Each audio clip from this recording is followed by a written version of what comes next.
சொந்தம், பந்தம், உற்றார், உறவினர்கள், நண்பர்கள் இப்படி யாராக இருந்தாலும் சரி, வாழ்க்கையில் கூடவே வருவாங்க, எப்பவும் கை கொடுப்பாங்க அப்படின்னு சொல்லவும் முடியாது, அப்படி நம்பவும் முடியாது. ஆனால் நமக்கு எந்த ஆபத்து வந்தாலும் சரி, என்ன இடர் வந்தாலும் சரி, நம்மை காப்பாற்றக்கூடிய ஒருவர், நமக்கு எப்பொழுதும் கை கொடுத்து நம்மை தூக்கிவிடக்கூடிய ஒருவர், வாழ்க்கையில் நம்ம கூடவே வரக்கூடிய ஒருவர் இருக்கிறார் அப்படின்னு சொன்னால் அது நம்முடைய முருகப்பெருமானை தவிர வேறு யாரும் கிடையாது. முருகப்பெருமானை வணங்கினால் ஒரு ஆபத்துமே வராது. அப்படியும் விதிவசத்தால் நமக்கு ஒரு ஆபத்து வந்தால் அந்த வினையை முறிக்கக்கூடிய ஆயுதமாக முருகப்பெருமானுடைய திருக்கரத்திலே இருக்கக்கூடிய வேலாயுதம் முன்னால் வந்து நிற்கும்.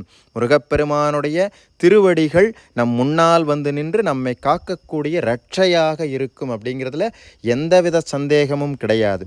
முருகனை நம்பினால் நிச்சயமாக முருகன் காத்தருள்வார். முருகனுடைய வேலாயுதமும் மயில் வாகனமும் நம் முன்னால் வந்து நின்று ஆபத்து வரும் காலத்திலே அவை இரண்டும் முன்னால் வந்து நின்று நம்மை காக்கும் அப்படிங்கிறது முருகன் மீது சத்தியமான ஒரு வாக்கு.